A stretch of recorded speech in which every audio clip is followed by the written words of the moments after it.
Atos 5.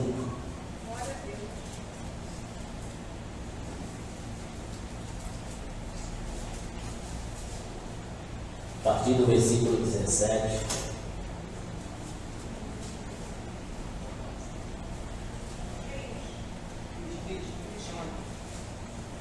Atos 5, a partir do 17, tem como título aqui: os apóstolos, milagrosamente tirados da prisão, dão testemunho perante o Sinédrio, o conselho de Gamaliel. E levantando-se o sumo sacerdote e todos os que estavam com ele, e eram eles da seita dos saduceus, e encheram-se de inveja, e lançaram mão dos apóstolos e os puseram na prisão pública. Mas de noite um anjo do Senhor abriu as portas da prisão e, tirando-os para fora, disse: ide, apresentai-os no templo e dizei ao povo todas as palavras desta vida. E ouvindo eles isso, entraram de manhã cedo no templo e ensinavam. Chegando, porém, o sumo sacerdote e os que estavam com ele convocaram o conselho e a todos os anciãos dos filhos de Israel, e enviaram os servidores ao cárcere para que de lá o trouxessem. Mas tendo ido lá, os servidores não os acharam na prisão, e voltando, anunciaram, e dizendo: achamos realmente o cárcere fechado, e com toda a segurança, e os guardas que estavam fora diante da porta. Mas quando abrimos, ninguém achamos dentro. Só até aqui, irmão, para nós podermos iniciarmos essa palavra nessa manhã. Nós já temos aqui esse grupo religioso, né, os fariseus daquela época, um grupo ao qual o Senhor sempre confrontava, estava sempre confrontando, porque eram homens, doutores da lei, e queriam impor ao povo todo o jugo pesado, tudo aquilo ali que eles achavam, toda a lei, aquilo ali que eles faziam, só faziam tudo baseado dentro da lei, achando que assim estavam fazendo e servindo a Deus. Da mesma forma que nós vemos muitos casos hoje também. Mas o Senhor, Ele tem os seus meios e as suas maneiras de agir para com o seu povo. Esses homens que anunciaram a palavra do Senhor, hoje somos eu e você que anunciamos a palavra do Senhor, e encontramos também resistências, e encontramos quem não queira que se faça, quem não queira que se anuncie a palavra do Senhor. As prisões de hoje não necessariamente são cárceres, mas são as dificuldades que por muitas vezes nós mesmos impomos. Essas prisões, nós temos que identificar o que é que nos prende, o que é que nos impede de levar a palavra do Senhor, o que é que nos impede de fazermos a vontade do Senhor. Porque esses homens, enquanto eram presos, eles não murmuravam, chegando aqui ao ponto de dizer que se regozijavam terem sido dignos de padecer pela obra do Senhor. E nós muitas vezes, na menor dificuldade, já queremos parar. Nós, por muitas vezes, no menor barreira que se levanta à nossa frente, já queremos recuar, já queremos parar de fazer, porque achamos que Deus já não está mais conosco, que Deus já não está no negócio. Mas nós não pensamos, não podemos pensar dessa forma, porque esses homens não pensaram dessa forma. E o Senhor, Ele tem seus meios de agir. O Senhor primeiro enviou o anjo até esses homens, que foram até lá, e foram tirados da prisão, sem que nem o guarda percebesse, visse o anjo. Mas o Senhor usa anjo, usa homem, usa mula, usa quem Ele quer, como Ele quer e quando Ele quer. Porque a obra do Senhor, ela não pode parar. Todos aqueles que se levantaram e que hão de se levantar contra a obra do Senhor perecerão. Foi assim na vida de Moisés. Faraó mandou matar todos, mas de Moisés ele teve que cuidar. Propósito do Senhor. Não se preocupa, porque se nós estamos fazendo a obra do Senhor e a vontade do Senhor, Ele cuidará de nós. É promessa. E Deus não é homem para que minta. Se Ele prometeu, Ele cumprirá sobre nossas vidas. E nós temos essa certeza, como esses homens tiveram, meio presos no cárcere. Depois do cárcere, eles foram levados a julgamento pelo conselho. Todos nós seremos julgados, seremos apontados, seremos perseguidos. Mas jamais nos curvaremos à vontade dos outros, porque esses homens disseram: melhor obedecemos a Deus. E quando obedecemos a Deus, temos a garantia de que estamos guardados por Ele, porque nenhuma prisão, lugar nenhum, assim Paulo não tinha pregado o Evangelho do Senhor. Paulo praticamente passou mais tempo preso do que solto. Na sua carreira, na sua trajetória, toda a sua perseguição, nem por isso as prisões paravam de fazer a obra do Senhor, impediam que Paulo parasse de fazer a obra do Senhor. O problema, irmão, é que prisões é o que tem nos aprisionado, é o que tem nos detido de fazer a obra do Senhor. Porque as prisões de hoje em dia não são mais fáceis, são as facilidades do mundo, são a correria, é tudo aquilo que nós damos prioridade. O que tem sido prioridade na nossa vida é o que nós temos que questionar. O que tem sido prioridade na minha vida? Porque o que é importante para mim é o que eu dou prioridade. Se nós estamos dando prioridade a outras coisas e deixando em segundo plano a obra do Senhor, é que não tem sido prioridade fazer a obra do Senhor em nossas vidas. Porque aquilo que é prioridade na minha e na sua vida, nós fazemos com ênfase, com dedicação, nós nos dedicamos, porque se é prioridade, vamos fazer.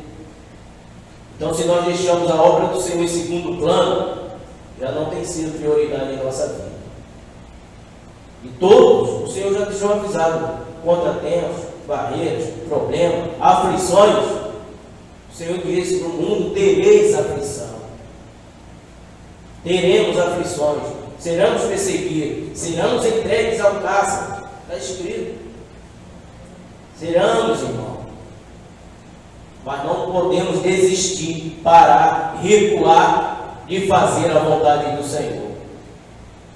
Nós vemos aqui nessa manhã, nossa irmã está completando mais uma primavera, e quantas primaveras na presença do Senhor tem aberto esse trabalho aqui, mantido esse trabalho aqui aberto na direção do Senhor. E quantos problemas, quantas dificuldades, quantas desilusões, quantas afrontas, mas não desistiu, não recuou e não recuará, porque o Senhor tem provido, o Senhor tem sustentado, o Senhor tem enviado, o Senhor tem enviado aquilo que é necessário.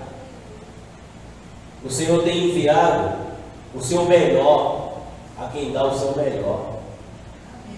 O Senhor tem nos sustentado e nos garantido, irmão, toda a dificuldade e a tribulação que passamos. Passamos por amor de Cristo. E a palavra do Senhor diz: aquele que perder a sua vida por amor de mim, ganhá-la. Então não se perdeu nada. Se ganha. Nós só temos a ganhar, porque toda a palavra do Senhor, ela vem acompanhada de promessas sobre nossas vidas. Ela sempre vem acompanhada de promessas. Quando o Senhor está nos corrigindo, se o povo me chama pelo meu nome, orar, se humilhar, eu os ouvirei, perdoarei, é sempre com promessa, mesmo diante de uma correção. Em seguida, vem a promessa do Senhor sobre nossas vidas. Promessa essas que nós temos que tomar posse delas para podermos fazer a vontade do Senhor. E mediante essa circunstância, o Senhor primeiro usou o anjo e depois usou o homem no próprio meio daquele grupo de saduceus, e não usou qualquer um, usou o que estava no topo, em cima. No versículo 33 diz assim: porém, ouvindo eles isto, enfureceram-se e deliberaram matá-los. Queriam matá-los. Já tinham falado para eles não pregarem, já tinham prendido, já tinham falado para que não pregassem mais em nome do Senhor Jesus, e eles continuaram fazendo, porque disseram o quê? Mas vale obedecer a Deus. Se essa é a vontade de Deus, é o que será feito. Então, que prevaleça na nossa vida a vontade do Senhor, e venha prevalecer na minha e na sua vida fazer a vontade do Senhor, porque o mais Ele fará.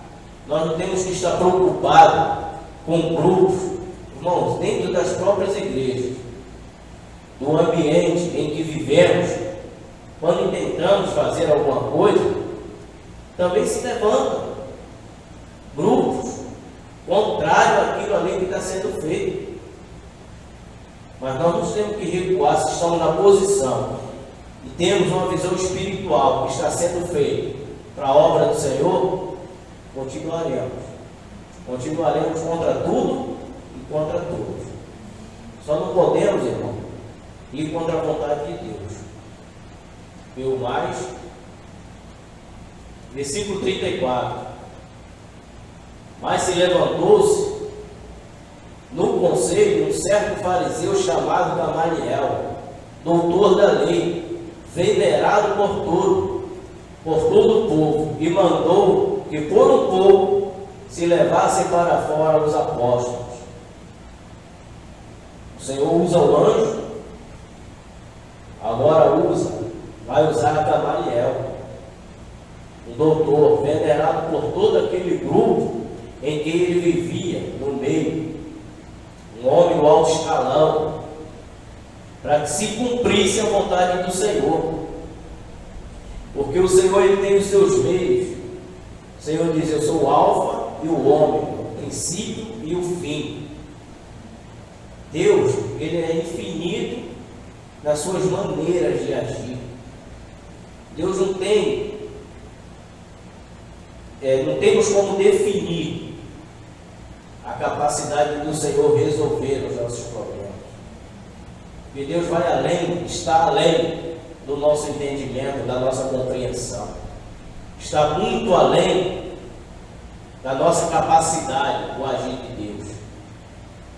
Você vê o que é um homem sair de um caça cercado de segurança, sem que ninguém visse, sem que ninguém percebesse, sem que não se arrombasse porta. Para o mundo isso tudo é loucura. Como explicar? E quando nós vamos explicar o que Deus tem feito na minha e na sua vida, as transformações que sofremos, todos os benefícios que o Senhor tem derramado sobre a minha casa, sobre a sua casa, nós vimos situações impossíveis ao nosso ver, transformadas, como não atribuir a Deus? Porque só Ele, em muitos casos, poderia fazer. Só Ele, só o agir de Deus. Então levaram para fora aqueles homens, por um momento, para que pudessem conversar entre eles e resolver o que iriam fazer. Versículo 35 ele diz: e disse: varões israelitas, acautelai-vos a respeito do que haveis de fazer a estes homens. Quando nós nos levantamos ou apontamos, ou apontam para nós, as pessoas têm que ter cuidado, cautela, porque não estão apontando ou acusando a qualquer um. Nós somos servos do Senhor, servos fiéis, servimos com amor. A irmã estava falando aqui no princípio, o Senhor tem procurado os que adoram em espírito e em verdade, e aqueles que o fazem, o Senhor os guardará, e o Senhor proverá as suas necessidades. Então esse homem diz: acautelai-vos, que devemos fazer esses homens, porque aquele que tentar contra o servo do Senhor, estará tentando contra o próprio Deus. Quando Davi foi ter com o gigante, ele disse: venha a mim com lanças e escudo, mas eu vou em nome do Senhor. É assim essa nossa batalha, essa nossa guerra espiritual, ela é travada dessa forma. As armas que o Senhor tem nos dado, elas é uma guerra espiritual, como está dando. Então são armas espirituais que temos em nossas mãos. A mais poderosa delas é a palavra do Senhor. É a palavra a qual devemos nos edificar. E às vezes eu fico triste dentro da igreja, com a falta de compromisso de pessoas que não querem estudar a palavra. E você ainda escuta assim: cuidado, irmão, a letra mata. Versículo isolado, a letra mata. Mas sabe ele a letra que mata? É essa lei. A letra que mata é essa lei, é esse jugo pesado sobre o povo. Senão o Senhor não teria, e o seu povo peca por falta de conhecimento. Então que contradição é essa? Primeiro você tem que ter o conhecimento para conhecer a Deus, e depois, se você estuda a letra mata, ou eu conheço ou eu morro. Não é.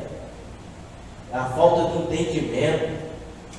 Esse entendimento, a pessoa chegar para você está estudando a palavra, fazendo um estudo bíblico, e a pessoa dizer: cuidado com a letra mata. A letra que mata é essa lei, é esse jugo pesado que é colocado sobre o povo, para fazer segundo a sua vontade e o seu querer, distorcendo os caminhos do Senhor. Colocaram os homens para fora.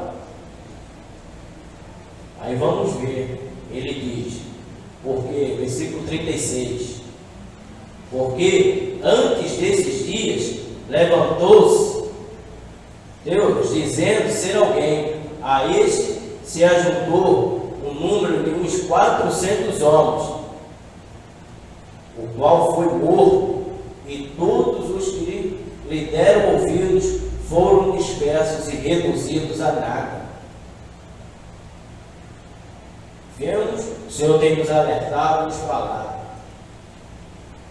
dos falsos profetas que vêm falando, homens que se levantam e que arrastam multidões, homens que se levantam e que arrastam multidões para o abismo,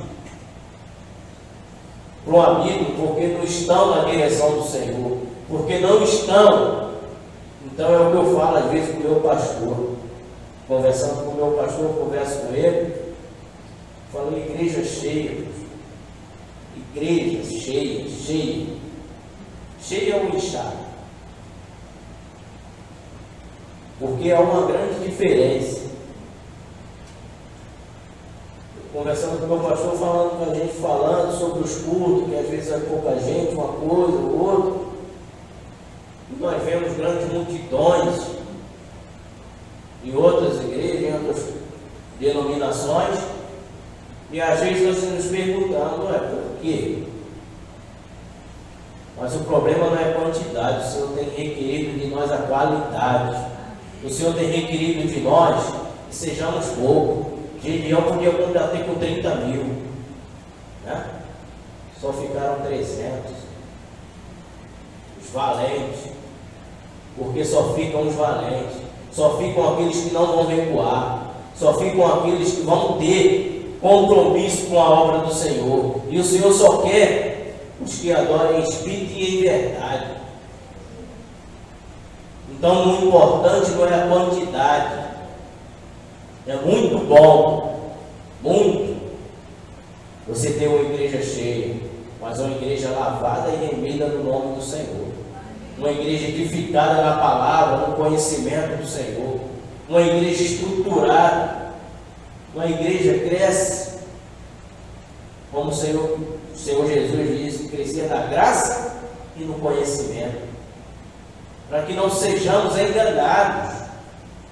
Para que não sejamos, irmão, levados por vento de doutrinas. Mas que sejamos edificados na palavra do Senhor, firmes sobre a rocha. Então, nem sempre esses homens são ser usados por Deus, nem sempre quer dizer ser aprovado por Deus. Muitos são usados e arrastam multidões e fazem, são usados, mas ser aprovado é complicado. E uma coisa que eu passei por um processo de aprovação e desaprovações, quando eu estava fazendo essa habilitação, e é uma sensação que você tem. Eu pude provar dos dois sentimentos, ser aprovado e reprovado. A sensação de reprovação, irmão, ela é esmagadora no ser. Sempre que você é reprovado em alguma área da sua vida, é muito ruim. Você se sente incapaz, você se sente fraco, mas isso, com o passar do tempo, isso vai te dar base, estrutura, para que você passe para a pessoa que está do teu lado, para que você ajude a pessoa que está do teu lado a se levantar, a se erguer e dizer. Porque quando você conhece o problema, fica mais fácil você falar. Porque você viveu. E o Evangelho é isso. É importante viver o Evangelho. Porque teoria é uma coisa, prática é outra completamente diferente. E mediante esse processo de aprovação, de reprovações e reprovações seguidas, eu tirei uma grande lição. Meu maior medo é ser reprovado por Deus. Porque ser reprovado pelo homem já machuca, já dói, já te incapacita, você já se sente mal. Você imagina ser reprovado por Deus. Por isso que eu sempre digo que o importante não é ser, nós temos que ser provados e aprovados na presença do Senhor. Porque isso é um processo doloroso e as pessoas têm que ter essa consciência, nós temos que ter essa consciência de querermos estar estando na presença de Deus aprovado por Ele, provado pelo Senhor. Que se levantaram esses homens, achou 400 e levaram, e depois morrem e são dispersos, porque não tinha fundamento, não tinha nada que lhe desse uma estrutura sólida, algo que realmente edificasse a sua vida. Não foi dado, como tem sido nos dado a palavra do Senhor, porque passarão os céus e a terra, mas a palavra do Senhor permanecerá. Passará gerações e gerações, povos, costumes, cultura, mas essa palavra ela vai permanecer, porque ela tem raiz, porque ela tem fundamento, por isso que ela vai permanecer. E a Bíblia nos ensina para guardarmos a nossa palavra onde? No nosso coração, porque de lá ninguém vai poder roubar, ninguém vai poder tirar aquilo que tem nos sido dado. Guarda o que tem, para que não seja roubado. Nós temos que guardar essa palavra. Versículo 37. Depois Depois deste, levantou-se também Judas, o Galileu, nos dias do alistamento, e levou muitos povos após si. Mas também este pereceu, e todos os que lhe deram ouvido foram dispersos. É o que nós temos visto muitos por aí. Muitos homens que levantaram em nome do Senhor, que pregaram, que transformaram, mas a palavra do Senhor nos alerta o quê? Vão chegar naquele grande dia e vão ver o quê? Mas Senhor, em teu nome eu curei, salvei, transformei, libertei, expulsei demônio, fiz. E acontecia, e vão ver o que do Senhor? Apartai-vos de mim, porque não vos conheço. Porque não estavam fazendo na direção do Senhor. Estavam querendo a honra e a glória para si. E a honra e a glória o Senhor não divide com ninguém. A honra e a glória é dele. É para ele, é por ele, é tudo dele. Essa honra e essa glória que esses homens almejam, que eles querem para si, o Senhor não divide. Não tem negócio, o Senhor não negocia. E eles têm feito, e vidas têm sido dispersas.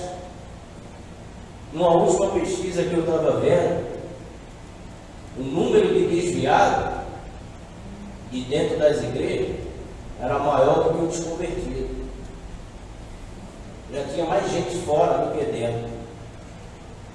Perigo de você pregar igreja, de não pregar a Cristo. Porque quando você prega a Cristo, quando você ensina quem é Cristo, quando você fala de Cristo, aquela pessoa ela vai ter uma base sólida, para quando o vento vir, ela vai estar firmada na rocha que é Cristo. E a vida dela vai estar firme e edificada. E ela vai poder suportar, ela vai ter estrutura, raiz para suportar os ventos que vierem sobre a sua vida. E a preocupação de muitos é encher a igreja e ter uma quantidade de número cada vez maior. Mas não adianta você botar dentro, encher e não cuidar. Se você tiver um jardim muito grande e não puder cuidar, planta morta. As plantas vão morrer. Vai matar as plantas, vai faltar água, vai faltar cuidado, vai vir um mago, vai sufocar. Vão vir as coisas de fora, existe, vão sufocando, e mata. E mata, porque não teve cuidado. Você plantou, mas não cuidou. A palavra do Senhor ensina o quê? Um planta, o outro rega, e o Senhor dá crescimento. Essa é a essência do Evangelho. Esse é o verdadeiro Evangelho, o Evangelho genuíno, a qual temos que viver e pregar. Primeiro, para pregarmos, temos que viver. E você pregar o que você não vive, você estará fazendo igual a esses homens. Nós estaremos fazendo igual a esses homens. Que plantamos, que levamos a palavra, o conhecimento, mas que a nossa própria vida não condiz com o que pregamos. E esses homens que passaram e que têm se passado, todos esses grupos religiosos da época de Jesus, religiosos políticos dessa época, faziam isso. Mas esse grupo de fariseus era onde o Senhor tinha um embate maior com eles, por causa da sua doutrina, da lei, de todo aquele jugo pesado que era imposto sobre aquele povo, a qual o Senhor veio libertar. O Senhor não veio para quebrar a lei, para romper a lei. Não veio para quebrar nada disso. O Senhor cumpriu a lei. Fez o cumpriu todas as leis dos homens, estavam ali. Só que o diferencial era aquele jugo, a qual o Senhor queria libertar aquele povo, tirar de sobre si. E esses homens insistiam, e hoje também tem muitos, colocando sobre o povo um jugo pesado, onde o povo não consegue respirar. Mas aí agora é um momento diferente da nossa vida, porque nós temos acesso. Nós temos o acesso. Nós temos como nos livrar disso. Mas muitos não querem, se acomodam. E o comodismo, a preguiça, te escraviza.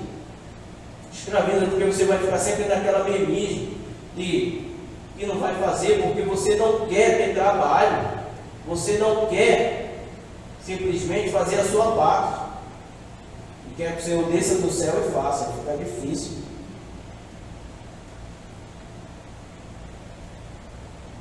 Versículo 31. E agora digo-vos: dai de mão a estes homens e deixe-os, porque se este conselho ou esta obra é de homens, se desfará. Conversando com os irmãos na igreja, a gente outro dia estava debatendo, falando, você tem que ser aberto muita igreja. Aí o irmão diz, é melhor abrir igreja do que um bar. Aí o irmão diz, será? O irmão questionando falou, será? Porque dentro de um bar ainda pode haver salvação. E dentro de uma igreja perdida, cheia de doutrina errônea, cheia de coisas, as pessoas estão sendo arrastadas, achando que estão salvos e não estão. Achando que estão fazendo o que é a vontade do Senhor, mas por esses homens aqui, querendo a sua glória, querendo o seu tudo para si, ensinando errado, fazendo errado, não tem o mesmo efeito. Porque no evangelismo, quando nós fazemos evangelismo, é difícil você conversar, muito mais fácil você conversar com uma pessoa que não tem religião, que é de outra religião, mas você conversar com um afastado da casa do Senhor. Uma pessoa desviada da casa do Senhor, a pessoa está sempre na defensiva. Ela já vem armada.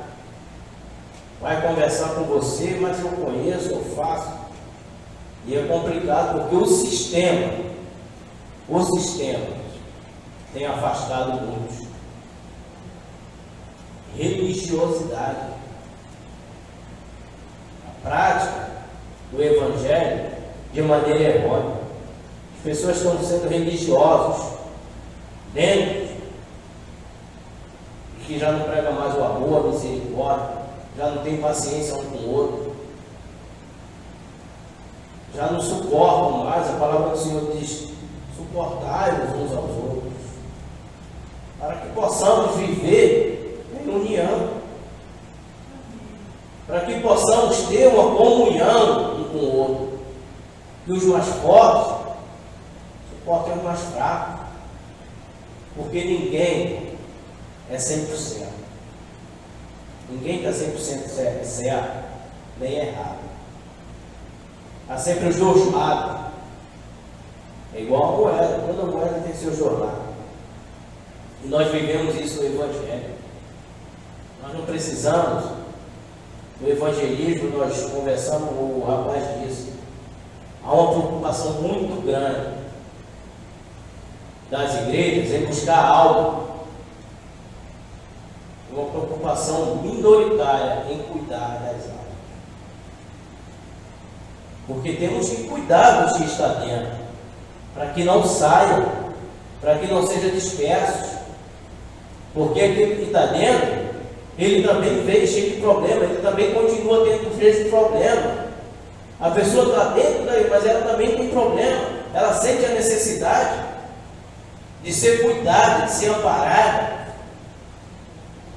Quem de nós já passou por isso mesmo dentro da igreja está em conflito consigo mesmo, está travando uma guerra espiritual dentro do seu lar, uma batalha muito grande, e às vezes a igreja está dispersa, não consegue enxergar aquilo ali, aquele momento em que a pessoa está precisando de uma atenção, de um cuidado especial, diferenciado dos demais. Para aquele momento, precisamos ter uma visão espiritual, identificarmos e cuidarmos, tratarmos aquilo ali que a pessoa está passando. Porque não é só porque estamos dentro da igreja servindo ao Senhor, ou estamos blindados, estamos sujeitos a todas as coisas. Somos homens, como o próprio Elias disse, sujeitos às mesmas paixões, às mesmas coisas do mundo. Somos vulneráveis quanto os que estão lá fora. Somos tão necessitados quanto os que estão lá fora. E passamos pelas mesmas atribulações, pelos mesmos problemas. O que nos diferencia é que sabemos a quem recorrer, sabemos onde ir, sabemos a fonte, sabemos o que pode nos trazer a paz. E sabendo disso, nos agarramos firmemente, confiamos nessa palavra que o Senhor diz.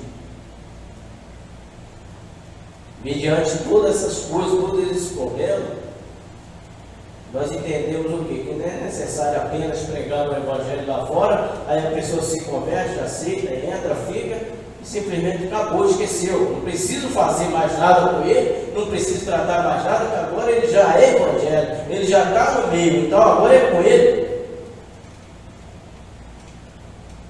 O cuidado ele tem que ser permanente. O tratamento espiritual, ele não tem fim.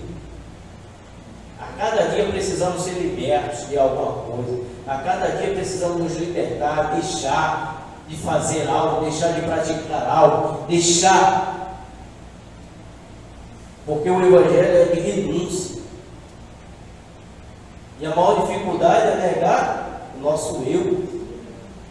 É identificar as nossas mazelas. Porque identificar a mazela do irmão é fácil. Olhar para o irmão e dizer que ele está assim, que ele está assado, que ele está isso, que ele está... Às vezes eu estou pior, não consigo enxergar. É aquela palavra do armeiro, né? Eu consigo enxergar, eu cisco no olho do irmão, mas a trave que está no meu, eu não consigo. Porque é muito fácil apontar os outros. Nós vivemos essas situações cotidianas, dia a dia.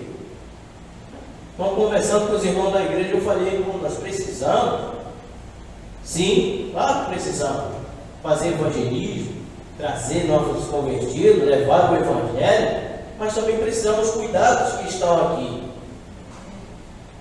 Precisamos, porque também estão enfermos, também têm suas mazelas, também estão doentes. Nós estamos doentes. E essa preocupação, ela não tem tido.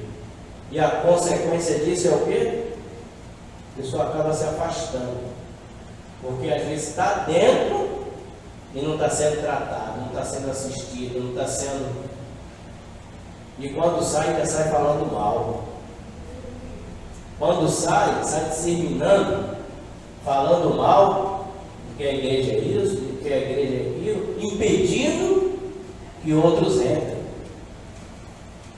fazendo uma propaganda negativa.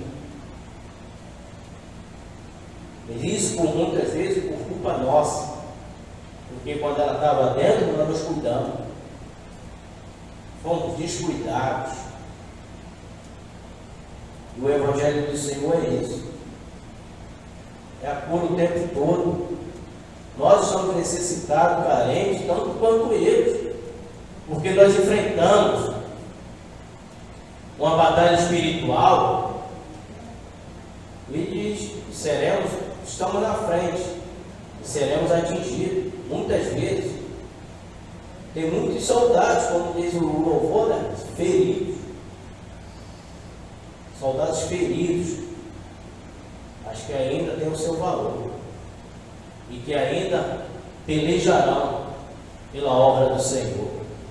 Porque o Evangelho do Senhor ele não perecerá. A obra do Senhor não perecerá. O Senhor vai levantar aqueles que se desviaram, que saíram, que caíram. É a promessa do Senhor, o Senhor resgatará de nós. São os cativos. Foram levados cativos. Para que o Senhor, com a sua mão forte, resgatará como resgatou tantas vezes. E continua resgatando o seu povo do cativeiro. De todas aquelas mazelas. Versículo 40, 39. Mas se é de Deus, não podereis fazê-lo, para que não aconteça serdes também achados combatendo contra Deus. Se a obra é do homem, não se preocupe, ela se desfará por si própria. Não precisa você fazer nada, não precisa que eu e você faça nada para que ela venha se desfazer. Porque se nós acharmos que é do homem, sendo de Deus, podemos nos encontrar lutando contra Deus. Se você já sabe o final, lutar contra Deus, você não vai vencer nunca. Ninguém vai vencer. Não há vencedor. Ai daquele, né? Ai daquele quem está contra o Senhor. Versículo 41. Retirando-se, pois, da presença do conselho, os homens, retirando-se da presença do conselho, regozijando-se de terem sido julgados dignos de padecer afronta pelo nome do Senhor. Aí nós pensamos, isso é louco, foi preso, julgado, é açoitado, é isso, e continua fazendo a obra do Senhor, e ainda se alegra, sente prazer de ser digno, de padecer pela obra do Senhor. É o que está faltando, é o que temos que ter, para quando sobrevir sobre nossas vidas, nós temos o entendimento e a grandeza de entendermos que Deus faz como Ele quer. Não é porque estamos fazendo a obra e a vontade do Senhor que estamos imunes a tudo isso. E não podemos sofrer afronta e desânimo, coisas só porque estamos fazendo a obra do Senhor. Porque isso, achamos que estamos fazendo favor a Deus. Não estamos fazendo favor nenhum. É nada mais que a nossa obrigação. Não é nada mais que o nosso dever como servo do Senhor. Um servo que é contratado para trabalhar numa empresa, ele faz o quê? Suas obrigações, sua função. Ele exerce a sua função. Ele é remunerado, ele está ali para aquilo. E é para isso que estamos aqui. Para fazer a obra do Senhor. Independente do que vir sobre as nossas vidas. Independente do que sobrevir sobre nós. Esses homens tinham prazer sair da presença daquele conselho alegre. Porque quando você está fazendo a obra do Senhor, se prepare, porque você vai incomodar a muitos. Muitos você vai incomodar. Porque fazer a obra do Senhor é isso. É você fazer diferença. O Evangelho ele é de confronto. O Evangelho de Cristo é isso. Quantas vezes o Senhor não parou diante daquele tempo, diante desses fariseus, daqueles grupos religiosos, e confrontava eles, e batia ali falando. E a nossa missão é a mesma. A missão que nos foi dada foi essa: ide por todo mundo, pregar o Evangelho. É esse Evangelho que tem que ser pregado, essa palavra. O Senhor que liberta, que cura, que salva, que transforma e que leva para o céu. Mas para nós pregarmos isso, nós precisamos primeiro viver essa essência. Tudo aquilo que nós temos vendo nos últimos tempos com a igreja do Senhor, o Senhor já tinha deixado avisado: o Senhor virá buscar uma igreja dentro da igreja. Nós temos um conceito de igreja, né? Nós sabemos, a igreja somos nós. Isso aqui é uma estrutura física, onde nós nos reunimos para adorar, louvar e exaltar o nome do Senhor. Mas é uma igreja dentro de uma igreja. A palavra do Senhor diz: examine-se o homem a si mesmo. Examine-se a si mesmo. A Bíblia, a palavra não nos ensina eu examinar o irmão me examinar. Examine-se a si mesmo. Faça uma reflexão. Veja como está a sua vida espiritual. Veja o que você tem feito e o que você tem deixado de fazer. Porque isso também contará. Não contará apenas o que fazemos, mas o que deixamos de fazer também contará. Será levado em consideração, será levado em conta. Que você podia fazer e não fez. Você precisou fazer e não fez. Isso também o Senhor levará em conta. Claro que não é problema meu. Aí nós vemos a passagem. O Senhor diz: estive nu, me deste de vestir. Tive fome, me deste de comer. Tive preso e me visitaste. Quando, Senhor? Quando fizemos isso? Quando fizemos isso? Essa é a obra involuntária. É a obra voluntária que você fez quando? Quando fizeste a um destes pequeninos, fizeste a mim. Essa é a verdadeira obra que o Senhor quer que façamos. É uma obra sem esperar nada em troca. É uma obra fazer com a direita sem que a esquerda veja. Essa é a verdadeira obra que o Senhor pede de nós. Essa é a verdadeira louvor, verdadeira adoração. Esse que é o louvar, servir e adorar o Senhor.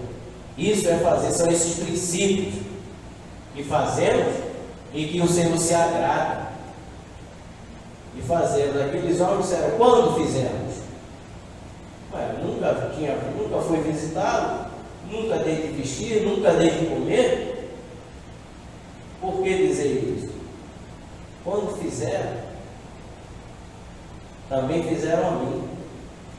Então essa é a grande diferencial, a grande importância de fazer a obra do Senhor sem querermos estar, sem querermos aparecer, sem querermos a honra e a glória dessa obra para nós, mas fazer por amor desse Evangelho, por amor de Cristo, por amor um com o outro. Aí o Senhor fará sobre nossas vidas. Essa palavra eu deixo nesta manhã, que possamos refletir e pôr em prática, porque é o que eu sempre falo para os irmãos: nós não temos que ser apenas ouvintes da palavra do Senhor, é necessário sermos praticantes, porque o que vai edificar a nossa vida é a prática. O que vai edificar a nossa vida é o exercício dessa palavra. É o que vai nos diferenciar daqueles que realmente servem, né, e que louvam. Os verdadeiros adoradores são esses. E essa manhã que possamos refletir e edificar a cada dia nossas vidas. E não tenhamos medo do que será, do que se levantar contra nós, contra nossas vidas, das dificuldades, dos empecilhos, das barreiras, porque o Senhor, Ele tem seus meios para cuidar com aqueles que são fiéis com a sua obra. De momentos será anjo, outros serão homem, mas é tudo providência de Deus. Tudo é providência de Deus sobre a nossa vida. E que o Senhor continue nos abençoando, abrindo a nossa mente e o nosso coração para essa palavra. Eu agradeço a oportunidade em nome do Senhor Jesus.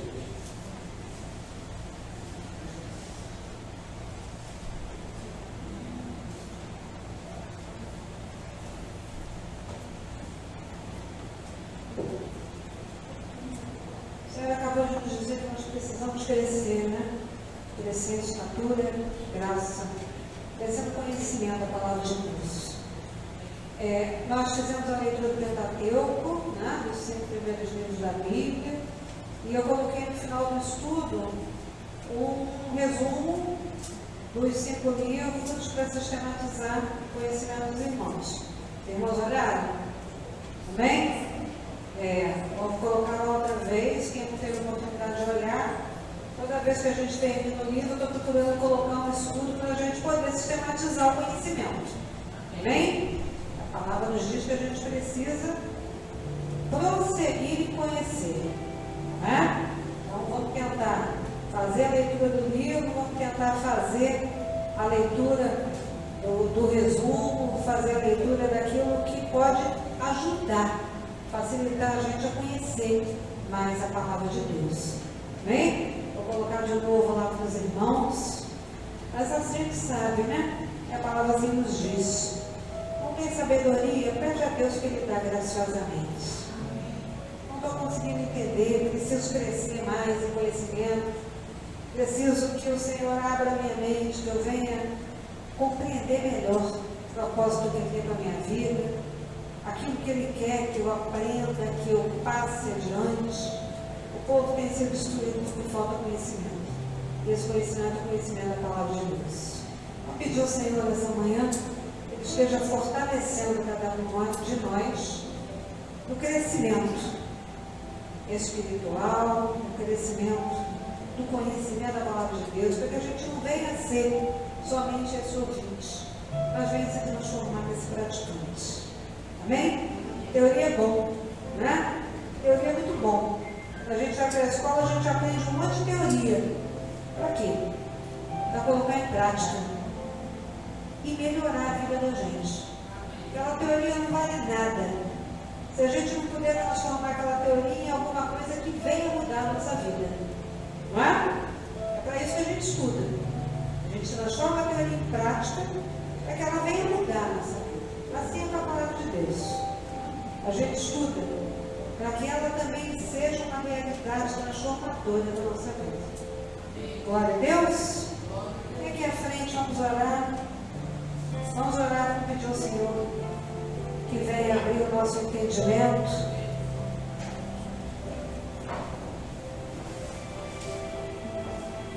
A gente precisa crescer, precisa amadurecer na palavra, precisa receber do céu sabedoria. Pedir a Jesus, né? A palavra diz: pede a Ele que Ele dá, então a gente pede a Ele. E Ele vai nos fortalecendo, abrindo a nossa mente, alargando a nossa visão e dando a compreensão necessária. Senhor Jesus, queremos agradecer por todo o crescimento que a Tua igreja tem tido. Temos procurado crescer graças à Tua presença. Temos procurado aprender mais de Ti, para saber como agradar-te, para aprender sobretudo a não ser só ouvinte, mas praticante da Tua palavra. Pedimos nessa manhã, Senhor, vai transformando aquilo que precisa ser modificado em cada um de nós, para que venhamos aprender a apreender e praticar, mostrando no mundo lá fora a diferença entre aquele que serve e não serve a Deus. Não queremos, Senhor, envergonhar o Teu nome, queremos usar todo o conhecimento adquirido da Tua palavra, para agirmos do lado de fora como transformadores dessa realidade tão difícil como o inferno. Usa cada um de nós nas suas habilidades, vai crescendo sobre cada um com a sabedoria e a inteligência, vai dando discernimento que vem do alto, que venhamos cada vez mais compreender, entender, e que venhamos a ter habilidades específicas para que possamos aplicar a Tua palavra nas situações que temos vivido no mundo exterior. Senhor, que não venhamos ao final da nossa trajetória sermos reprovados, mas que venhamos a ser aprovados como bons alunos na Tua escola. Que venhamos a receber, reter e aplicar tudo aquilo que temos recebido de Ti, para que venhamos verdadeiramente dar como testemunho e ao final Tu venhas se orgulhar da obra das nossas mãos. Aqui está o Teu povo, aqui estão os trabalhadores da Tua seara. Vai abençoando a cada um segundo a sua porção, segundo a Tua vontade, que ao final cada um de nós possa se apresentar diante de Ti dignamente e que venham ser aprovados na boa obra que Tu tens feito. Continua falando aos nossos corações, ministrando a cada um segundo aquilo que Tu queres, segundo o Teu propósito. É a oração que fazemos em nome de Jesus. Vamos guiar uns irmãos.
Das bênçãos que o Senhor tem sobre a vida de cada um de nós,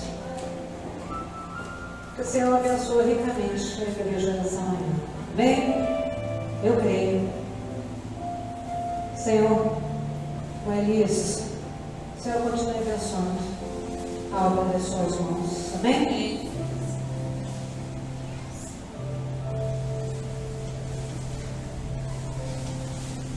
Traga a nossa visitante, calendário da igreja, tá, irmã?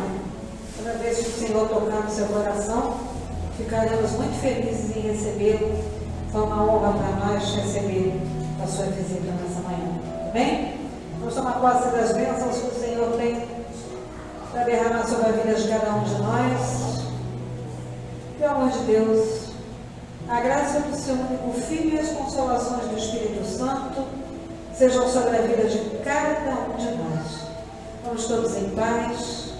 Que o Senhor continue abençoando rico e abundantemente sua vida, sua casa, sua família, sua parentela e a obra das suas mãos. Amém? Glorifica o nome do Senhor, porque o Senhor é bom.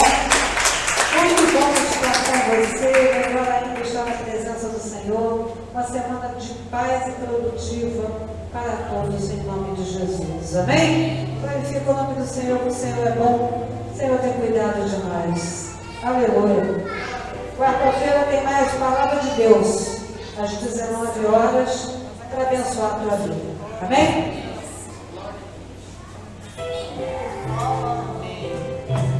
Palavra linda. Lá, olha. Tá melhor do que tá.